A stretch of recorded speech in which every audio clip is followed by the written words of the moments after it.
Welcome to the Workamper Show, brought to you by Workamper.com. This podcast helps you discover how to finance your RV travel dreams. Each one of our episodes will introduce you to people who are already living the RV lifestyle or to work camping opportunities all around the U.S. You'll also learn how to hit the road the right way and make the most of every opportunity. Now let's turn over today's show to your host, Greg Gerber. On today's episode, we meet a Texas-born couple who started RVing several years ago and opted to get training to become certified RV inspectors. Today's episode is sponsored by Workamper News. Much more than just a job listing website. When you put the tools of this professional service into action, you'll find out just how easy it can be to turn your work camping dreams into reality. A Workamper membership opens the door to a one-stop shop for all things work camping. Being the original resource for work camping, you'll find the largest number of job listings, be able to connect with the community of work campers, and view resources compiled by experts who've been enjoying the RV lifestyle for many years. If you're serious about leading a successful and enjoyable work camping lifestyle, then membership is for you. Join today at www.workcamper.com. Embark on new adventures today with the support of Workamper News behind you. Bobby Greenwell and Jessica Martin started their journey into the RV lifestyle like many others do, with a desire for freedom, adventure, and to spend more quality time together. After spending nearly 2 years full-time RVing in a fifth wheel, they transitioned to part-time and travel in a Class A motorhome today. But along the way, they made some rookie mistakes that ultimately led them to a new calling, becoming RV inspectors. Today, Bobby and Jessica operate Double Diamond RV Inspections out of Southern Illinois, where they use their hard-earned experience to help others avoid the same pitfalls and make smarter RV buying decisions. To hear them tell their story, please welcome Bobby Greenwell and Jessica Martin to the show. Thanks for joining me today, Bobby and Jessica. I appreciate you taking the time to talk. How long were you full-time RVing? So from the time we started till we decided that the full-time RV life was not really for us, probably close to 2 years. Okay, but you still have an RV and you use it frequently, correct? Well, absolutely. And we actually moved on from the full-time RV that we had, which was a fifth wheel, to the Class A RV that we're currently using to part-time. Okay. What RV did you select? For the Class A, it's a Thor Ace 30.1, so a 31 foot Class C. That's big enough to accommodate 2 people, but you also enjoy the RVing experience, but are making money by doing RV inspections. How'd you get into that? That's a great question. To be honest, we stumbled into it. It was not an intentional choice initially. And basically what happened is we had bought and sold several RVs along the time in our RVing life and made plenty of mistakes, as RV buyers will, and realized after purchasing or selling our fifth wheel that we full-timed in and then purchasing the Class A that we made still rookie mistakes well into our RV life. And then about that time, NRVTA, National RV Training Academy, came up in a search, and it caught my eye because they mentioned RV inspections. And as I got to looking at that a little closer, they basically were calling me out for the things that I had done and that Jessica and I had done as buyers wrong.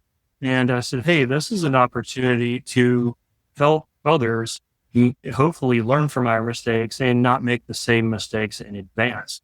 And that's how the Double Diamond RV Inspection was founded. I attended their inspector course in fall of 2023. And while I was attending the course, our business was born. And here we are now, a year and a half later. What's the significance of the name Double Diamond? I think I'll let Jessica speak on that one. Actually, it was just something that sounded cute and short, and it represented 2 individuals, diamond in the rough. Oh, you're from Texas, so it's a ranch name. Yeah. It's also funny you said that because our styling just is ranch and farmhouse oriented. And matter of fact, we have a tendency to name every vehicle that we own. Our fifth wheel that we were full-timing in was called the Farmhouse. Oh, really? Okay. And largely because we actually were full-timing with 2 cats and a dog. And it felt like we were in a farm. No goats or chickens, but it's two cats and a dog that don't necessarily get along in close quarters can be an interesting time. That is funny that you travel with pets, but that's one of the things that makes RVing great, the ability to be able to include your furry family members. Absolutely. What part of Texas were you in? Were we from or Yes, were we traveling? Where you were from. So I'm actually originally from Dallas, Texas, but I claim San Antonio because that's where I attended high school and graduated to join the military from. And Jessica is from Austin, Texas. Have you been together for many years? So he calls San Antonio home. I moved to San Antonio from Austin when I was 22. And then we met 2 years later. So yeah, we've been together for a while, 25 years. 25 years. Okay, that's cool. So you're business partners and married. Yep. Okay. And we've talked to a lot of people that are husband, wife, co-owners, and we've talked to a lot of people about that. And of course, there can be natural frictions there because in our previous professional lives, we just had worked in the dental field. I worked in information technology field as a network engineer, and I can definitely put Jessica to sleep talking ad nauseum about network stuff because I still really enjoy it, but it was time to put that part of our lives behind and move on from just the typical day-to-day business, corporate, that kind of thing. This is really what pushed us toward a full-time work and was changing how we were approaching life and trying to enjoy each other's company more than spending time in an office or buying toys or collecting things and that kind of stuff. When you were full-timing, what were your favorite places to visit? Wow. Big Bend. Yeah, Big Bend, Texas. That was mine. Really? Yeah, and we're both native Texans, and I thought I'd spent and seen a lot of that state, and that made me realize there was still way more to that state to see and explore. And because you've got Big Bend National Park as well as Big Bend State Park, just two different entities, and they both cover a significant amount of real estate. And you could easily spend probably a month exploring each and still not touch the corners. People have no idea how big Texas is until they start driving through it. Yep. And it's bigger north and south than it is east and west, or almost about the same, I guess, when you really start looking at putting the miles in. And what's interesting is if you put it as a box, all four areas are completely different. That's right. So Exactly. you get a little bit of everything in that state. It is very diverse. What are some of the other favorite places that you enjoyed visiting? Probably one of the more exciting and sad, not to be a downer, would be the Northeast, the Massachusetts and Maine area. My mom has spent quite a bit of time traveling that area and always just raved about it. And so we had the opportunity to actually go attend a manufacturer rally, RV rally in Foxborough, Massachusetts. And it was a long drive out there, even from Illinois. But we got there and really just Maine blew our minds for a lot of the reasons that we liked in some of the central and southern part of the United States. But you have a lot of that nature, a lot of the trees, a lot of just open space. And so I would have to say that Northeast area, even though that's not somewhere I would spend a lot of time otherwise, just because then when you get away from that, it's a little compact and we kind of like having our space. It's difficult RVing in New England because it is so old. The roads were built long before 40-foot RVs were made, and it can be challenging to navigate on those. Yep, you got that right. Absolutely. Matter of fact, that reminds me, there was a couple of very anxious moments when we were low on fuel, trying to find somewhere to get diesel for my truck. And then looking at our options, I think in New Hampshire was one that comes to mind. And I remember looking at the accident and it was like, there's no way I'm making this in this truck, this 40-foot fifth wheel. And there were a couple of tense moments where I was like, we might be sticking our thumbs out and hoping somebody helps us out. But it worked out. But there were some tight areas for sure. That's neat. You settled in southern Illinois. Why'd you pick that region?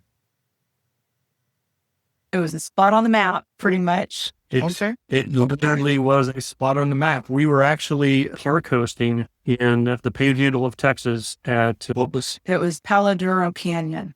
Okay. State Park. right, doing some. We decided to pursue the park hosting thing, and we were sitting there on our time off while park hosting, and that was when we had started talking about coming off the road from full timing. And we had a list of states. We've lived in quite a few states and traveling with the military and so on. And so we had them targeted. And then out of nowhere, this house came up, price range in a state I'd only ever set foot in twice, just never been in Illinois before. And so that's what we decided to do. Sight unseen, we bought this house in Southern Illinois, and here we are. Hopes for the best. Did you do any market research to check out how many inspectors are in the area before you bought the house? No, we actually didn't, because this was even prior to us talking about or thinking about the RV inspection. It was probably about a year after moving here that we decided to sell the fifth wheel, because we were still dragging it around, and then it proceeded from there. So actually, the market research after the fact, and the theme is not a whole lot of years of forecasting our future and where we plan on being, probably maybe 6 months at a time is what we're planning out. I realized there was actually a need in the area because there were 0 RV inspectors out here. And so it almost was a pre-planned thing that happened that we just walked into, I guess. We call those God moments and God's plan. Yes. Are you both certified inspectors? No, I'm the one that attended the inspector course at NRVTA, and it was really good. Really, the amount of time, the time investment for both of us to pack up and head down to Texas, because Texas, that's still a 14-hour trip for us and a 3-week course. And so I decided to pursue the inspection certification while Jessica handles the marketing and a lot of the other logistical tasks that involve us running our business. Okay, that's cool. It's nice to have that kind of business partner. So what got you interested in inspections? You said you made rookie mistakes and you're wanting to help other people avoid those? Right, absolutely. And great question. Yeah, and the rookie mistakes really come down to trying to look at a potential RV or your purchase with a non-emotional eye. And that was really one of the key things, because it's easy to, just like when you're looking for a home, a stick and brick, get in there and the home speaks to you and things about it just sweep you away. Then you have a tendency to not see or ignore the actual real state of things. And that's where some of our mistakes actually happened, where we would get and focus on floor plans and not focus on the way things function and whether they do function. And I don't want to say anybody we would have never taken advantage of. The mistakes were actually of our own design. We didn't really focus on the structure and the function of things and more focused on the way things look, which, interestingly enough, one of the last inspections we did, our customer came right out and said almost those words verbatim when we were talking about what he was looking for and hoping to get out of this RV inspection. And that spoke to me, because we have been there. Yeah. And ultimately he hired us to give that outside view of outside art. It's so interesting, the difference between RV inspections and home inspections. Last time I bought a home up in Wisconsin a bunch of years ago, we had it inspected and it took them about 25 minutes, and they missed an uncapped natural gas line in the basement, which was just, it could have blown up the house, which is weird. And RV inspections are all encompassing. It takes hours for you guys to look through the units, but you deliver reports that are just exceptional. And you outline all of the things that you found wrong with the RVs, but also explain what needs to be addressed now and what can be put off till later.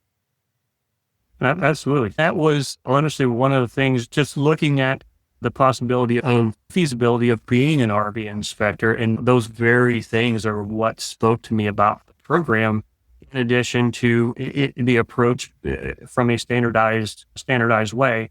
Is it coming in from my engineering background, standards and repeatable processes and testing are all things that I hold dear. And so I was able to leverage a lot of that same experience in a different way, and also in a way that we sincerely believe helps people. And we've heard that and it's been expressed to us. And in a short period of time, hopefully our business reviews reflect that same thing, because we try to approach everybody with compassion, care, and concern, but also at the same time with an open eye for what the customer's looking for. What do you folks like most about RV inspections? Ooh, I like looking at all the different floor plans, and I try and imagine myself RVing in the unit that we're inspecting, how it would flow and how things would work. And so I just like looking at the floor plans and the functionality of everything, whether it's going to be for a family or for just a couple that, do weekend travel. So I just try and imagine myself in that RV. I would imagine having experience as an RVer also helps you to see things from a more critical perspective. This might be a problem for you folks if you are a family of four trying to use this RV, or this would be really good for you because you're a family of four. And these are the best features that will be more interesting to you as RVers, even if you're doing it part-time. Absolutely. And it's interesting you brought that point up. We actually have those same discussions with our customer coming in as we're talking about the goals and intent of the RV inspection, because everybody RVs differently. And even brand new RV owners or prospective RV owners that don't know how they RV. And that's exactly right. We're trying to offer that same experiential information in helping them make an informed decision, and just even by floor plan or layout. I don't think of myself as an RV whisperer, but I also believe that every RV has a story just like people. And if you had asked what we enjoy the most, I would say the thing I enjoy the most is that I get to let that RV tell me its story. And all I've got to do is look and listen and work that investigative side of my brain.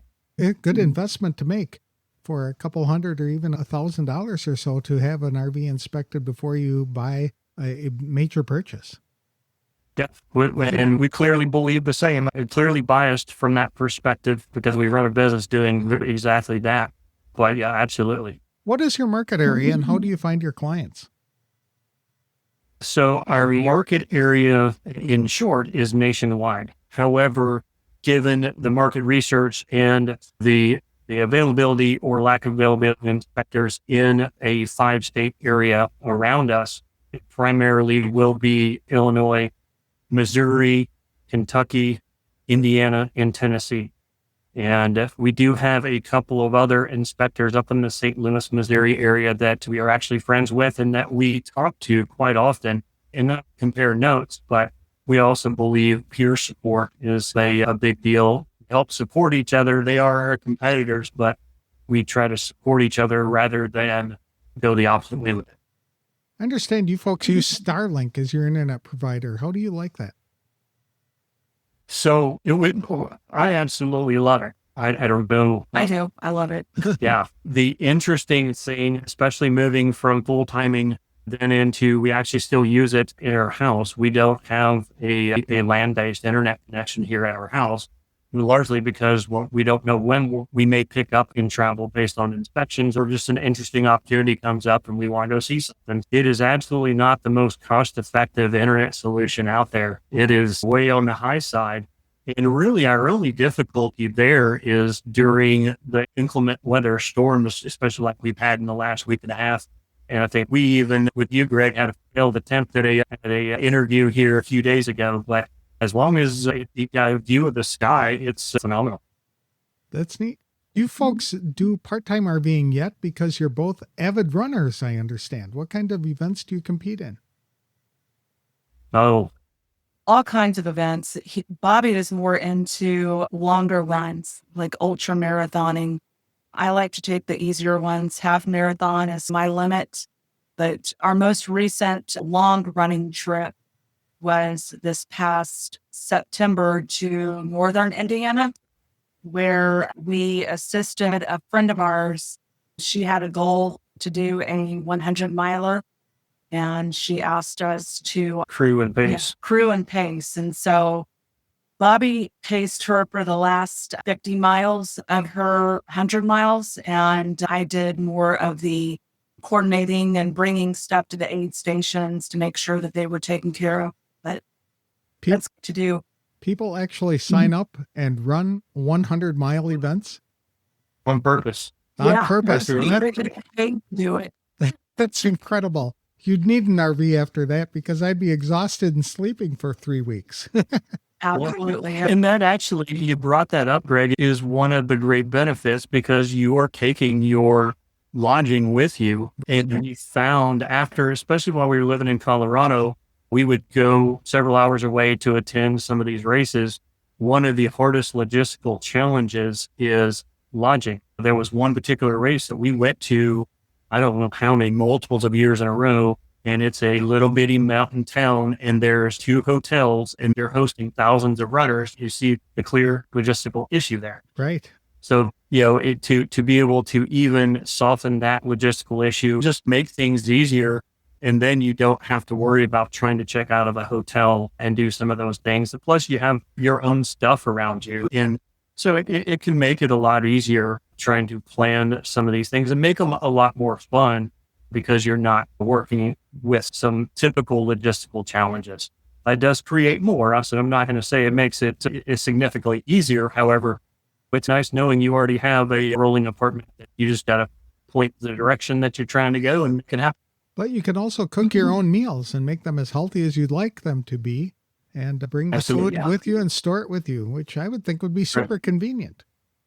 And great point too, because we just in traveling the nation, as I'm sure regional differences in market availability for some of those food choices can make a big difference. And actually, as our friend that Jessica mentioned, we were helping in Indiana with her run. She had a very specific nutritional plan, and she had no way, and some of it required refrigeration or keeping things cold, and other than a cooler, she really had no way. And then when she showed up, we had our RV with us. Oh yeah, no, we stick this in the freezer. We can freeze this. And it's simplified that whole thing as well. So we didn't have to try to go out and find a store and find the specific bread that she wanted to eat or whatever that thing was.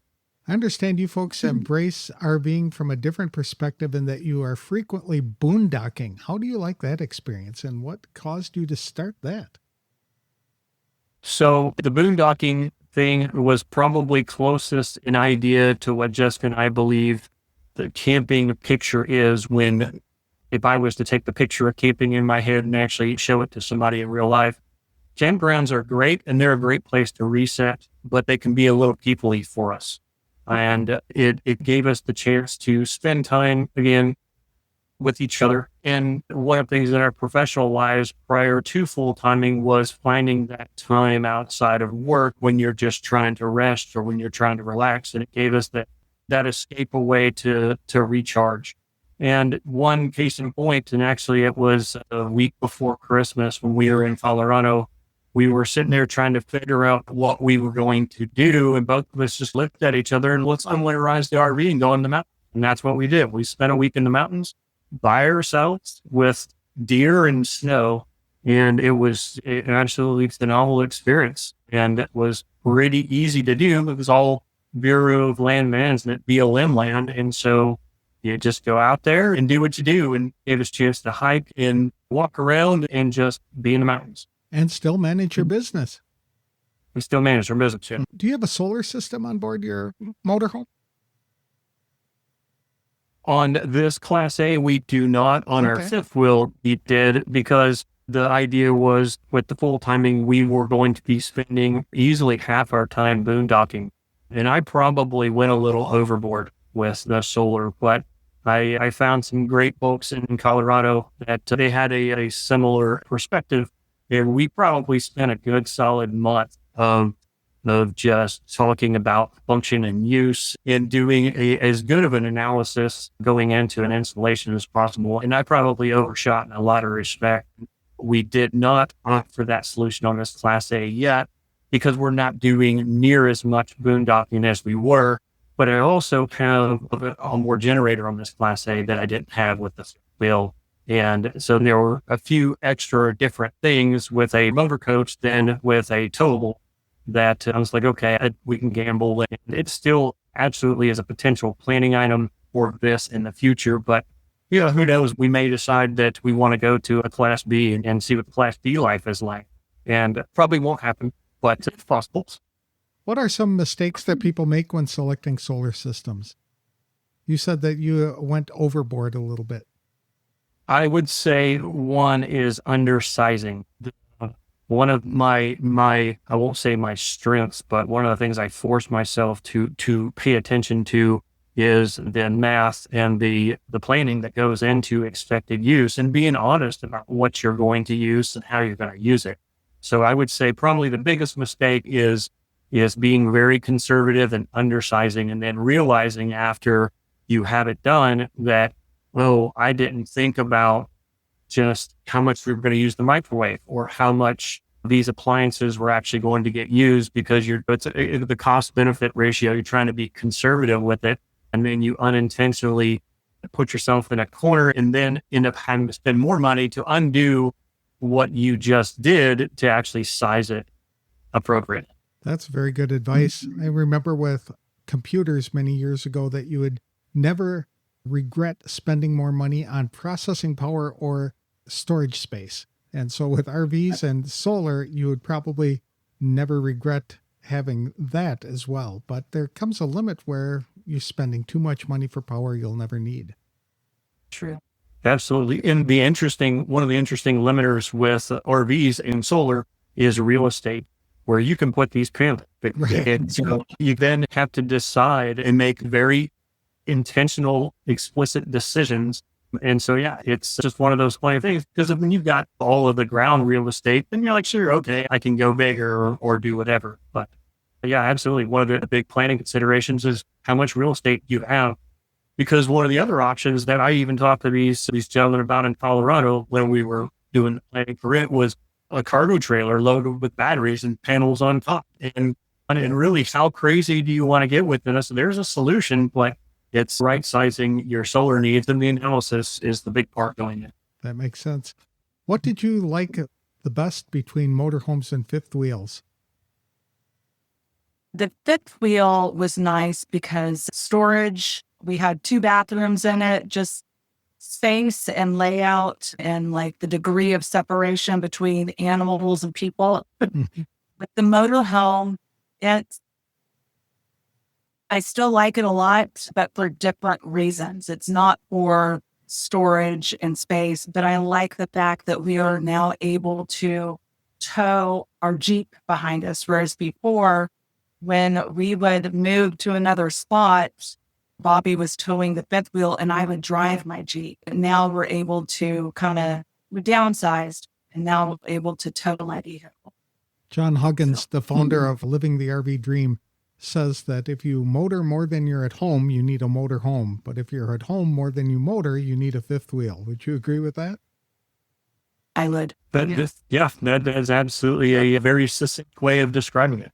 Why? If you had to start your RVing experience over again, is there anything you'd do differently? Oh, wow.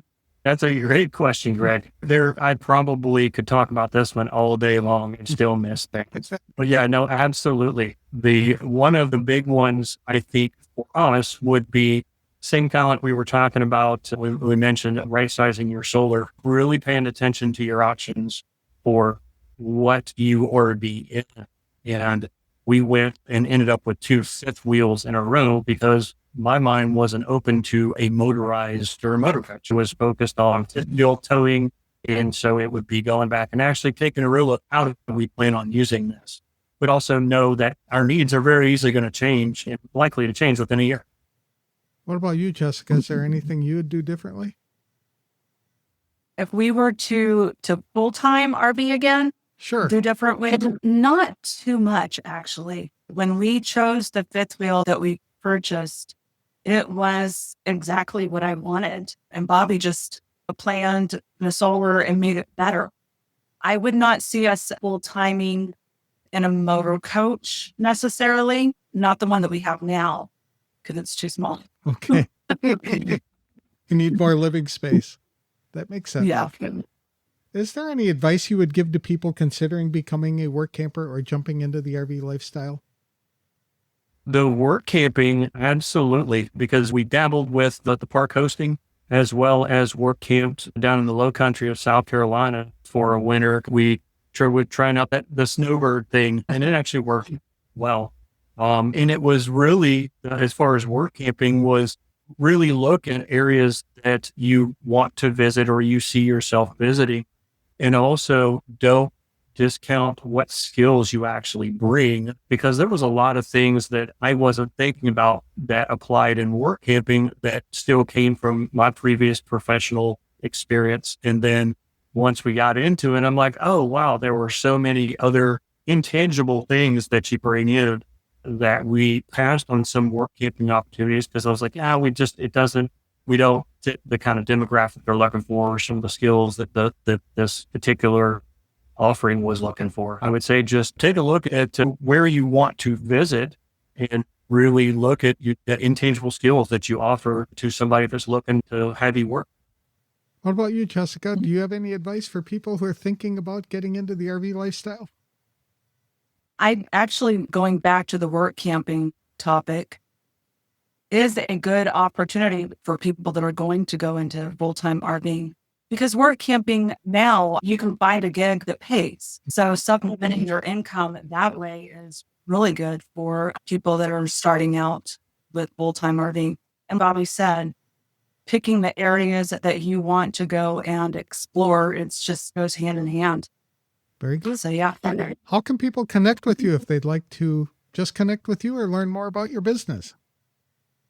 We currently have a LinkedIn page, or I have a LinkedIn page. Bobby Greenwell is how you would find me for representing Double Diamond on LinkedIn. You go to our website at doublediamondrvi.com and take a look at us. See if we have a service that you would like. We also are on Facebook, Double Diamond.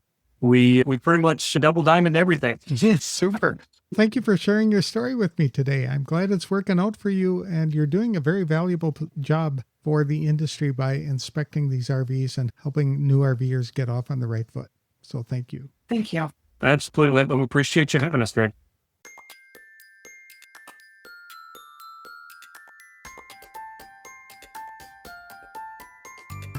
Bobby Greenwell and Jessica Martin didn't set out to become RV inspectors. It happened naturally. After buying and selling multiple rigs, they realized how easy it was to overlook critical details when emotion gets involved in an RV purchase. A simple online search led Bobby to the National RV Training Academy, and their business, Double Diamond RV Inspections, was born shortly after he completed the inspector training in the fall of 2023. Today, Bobby handles the technical side of inspections while Jessica manages the logistics and marketing. Together, they bring a personal, compassionate approach to every inspection, knowing firsthand the importance of getting it right. Their business primarily serves a 5-state area: Illinois, Missouri, Kentucky, Indiana, and Tennessee. They found a strong niche in a region where RV inspectors are scarce, and they've even built relationships with nearby competitors to promote mutual support. Their personal RVing experience, especially with boondocking and long-distance travel for ultra-marathons, gives them unique insight into how different rigs function in real-life situations. Their background, combined with Bobby's technical expertise from a prior career in network engineering, ensures clients receive thorough, honest, and detail-rich inspection reports. Jessica and Bobby named their business Double Diamond as a nod both to their partnership and their rustic farmhouse style of living. Although only Bobby is a certified RV inspector, they work together as a true team, just as they have for the past 25 years of marriage. To learn more about their business, visit www.doubledimondrvi.com or find them on LinkedIn and Facebook by searching for Double Diamond RV Inspections. Whether you're new to RVing or seasoned travel, their story is a great reminder that sometimes the best opportunities arrive from lessons learned on the road. Today's episode was brought to you by the featured employers at Workamper.com. These Workamper employers have taken the extra step to share some photos and detailed information about their Workamper programs with you. Be sure to check them out today. Opportunities exist for solos, couples, and families, whether they're full-time, part-time, seasonal, or even long-term jobs. Some are income opportunities and others involve volunteering at locations throughout the United States. Go to www.workamper.com/FE to meet the featured employers today. If you are an employer seeking to hire work campers, then you can learn how to benefit from year-round recruiting by becoming a featured employer. Visit www.workamper.com/FE details. That's all for this week's show. Next time we'll be speaking with an RVer who's been work camping for several years. That's long enough for her to provide some advice to employers on how to recruit work campers. I'll have that interview on the next episode of The Workamper Show. Thank you for listening.